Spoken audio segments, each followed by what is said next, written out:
দেখ ভাই, যারা যারা আমার ভিডিওটা নিয়ে আমাকে ব্যাড কমেন্ট করছিস, তারপর বিভিন্ন গালাগালি দিচ্ছিস, তোদেরকে ক্লিয়ার করে দিচ্ছি। আর তোদের যদি গালি দেওয়ারই হয়, গালি দেওয়ার থাকে, তাহলে তোদের অরিজিনাল আইডি দিয়ে দিয়ে দেখা, ফেক আইডি দিয়ে গালাগালি করছিস।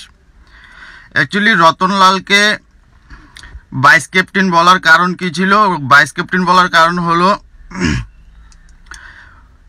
রেজাল্টের আগের দিন, এডিসি ইলেকশনের রেজাল্টের আগের দিন প্রদীপ্তজির উপরে অ্যাটাক হয়েছিল মোহনপুরে। এটা রতনলালের এরিয়া ছিল।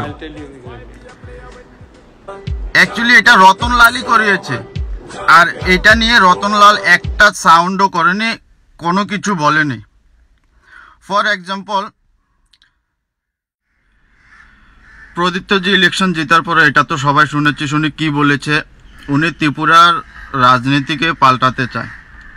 যদি উনার পার্টিতে এরকম কেউ উচ্ছৃঙ্খল করতে চায় বা এরকম ঝামেলা করতে চায়, ওদেরকে সঙ্গে সঙ্গে পার্টি থেকে বহিষ্কার করা হবে। তারপর এটাও ডিক্লেয়ার দিয়েছে পুলিশও অ্যারেস্ট করানো হবে। আর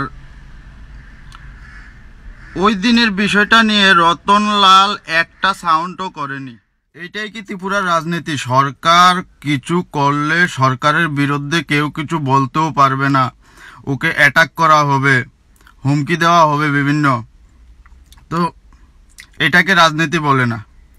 সরকারকে, ওদেরকে ভয় পাওয়ার কি আছে? ওরা সাধারণ মানুষের ভোট দিয়ে পাওয়ারে এসেছে, ওরা কিছু করবে, উল্টা সিধা করবে, এরকম দেশের উন্নয়ন হবে না, উল্টা সিধা বলবে। ওই দিন বিপ্লব দেব বলছে 1,02,000 মানুষের নাকি চাকরি দিয়েছে, উল্টা পাল্টা স্টেটমেন্ট দিয়ে যাচ্ছে রতনলাল, বিপ্লব দেব এগুলো। আর রতনলাল ও মঙ্গল গ্রহের গাড়ি ভাড়া পর্যন্ত হিসাব করে বিভিন্ন ইয়েতে।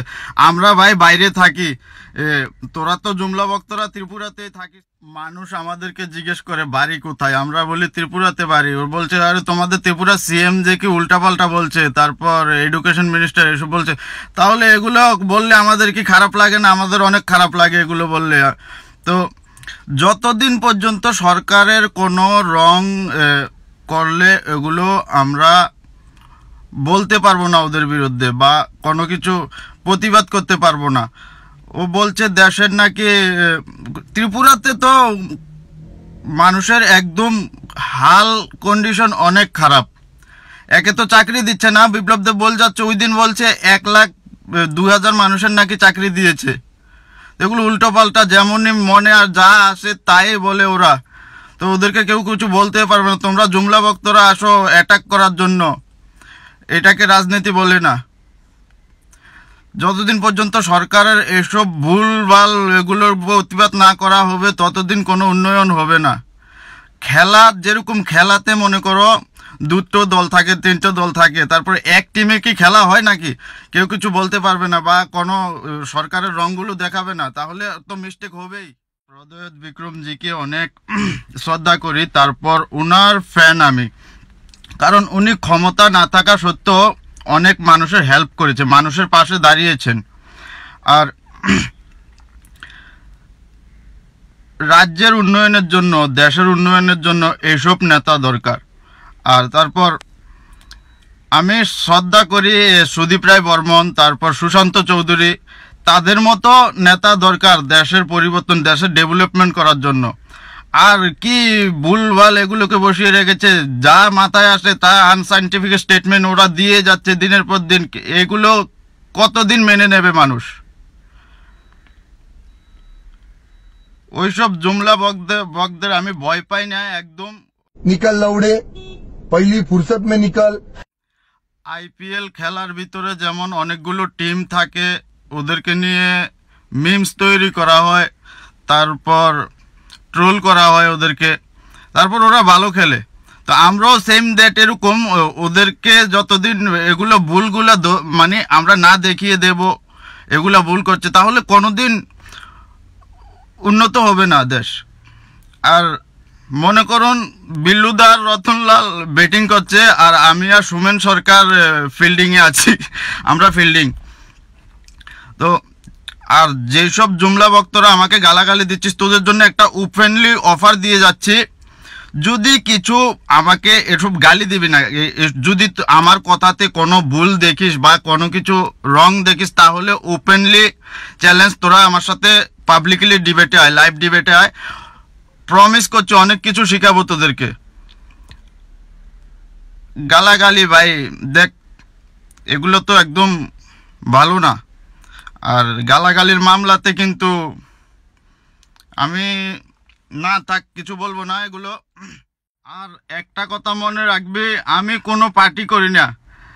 কেউ কেউ আমাকে সিপিএম বলে, এটা আমার কাছে আরো খারাপ লাগে। আমি কোনো পার্টিকেই সাপোর্ট করি না, আমি কোনো পার্টির তরফ থেকে নয়, আমি দেশের পক্ষ থেকে বলছি। তো সিপিএম বললে এটা আরো খারাপ লাগে আমার কাছে। আমাকে সিপিএম বলবি না, আমি এটাকেও ঘৃণা করি, যা করেছে অতীতে। তারপর কেউ কেউ আছে কমেন্টের ভিতরে তোরা আমাকে গালি দিস, তারপর আমি তোদেরকে কিছু প্রশ্ন করি, কোশ্চেন করি, তোদের কাছে কোনো অ্যান্সার থাকে না।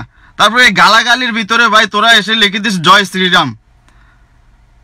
মাইন্ডে নেবেন না। আমার কাছে মনে হয় রামকে বারবার বদনাম করা হচ্ছে। দেখ, ছোট থেকে আমি হিন্দু বাড়িতে বড় হয়েছি, তারপর আমার বন্ধুরা সব হিন্দু, তো আমি মাঝে মধ্যে পুজোও করি, সব ধর্মকে আমি সম্মান করি।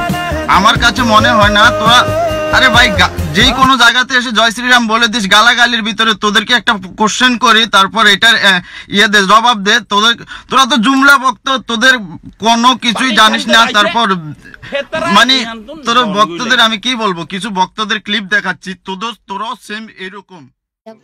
रुको जरा सबर करो। दीजिए।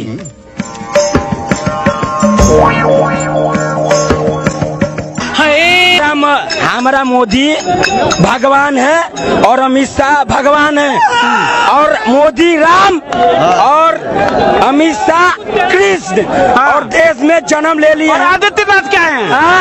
वो भी राम के अवतार हैं। कौन है ये लोग, कहां से आते हैं?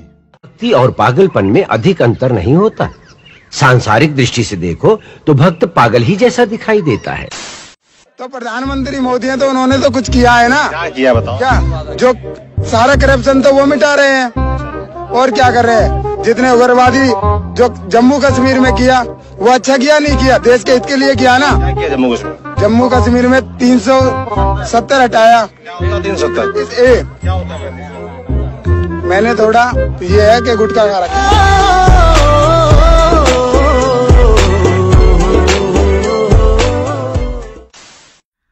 আমার কাছে মনে হয় না তোরা তোদের ধর্মের সম্পর্কে কিছু জানিস। ভগবান রাম কি বলেছিল তোদেরকে, যেই কোনো জায়গাতে এসে জয় শ্রীরাম বলে দেয়, গালি গালাজ এগুলোর ভিতরে এসে তোদের কাছে কোনো কোশ্চেন করলে কোনো কিছুই জানিস না, তোরা এসে জয় শ্রীরাম লিখে দিস। এটা তো রামকে বদনাম করা হচ্ছে।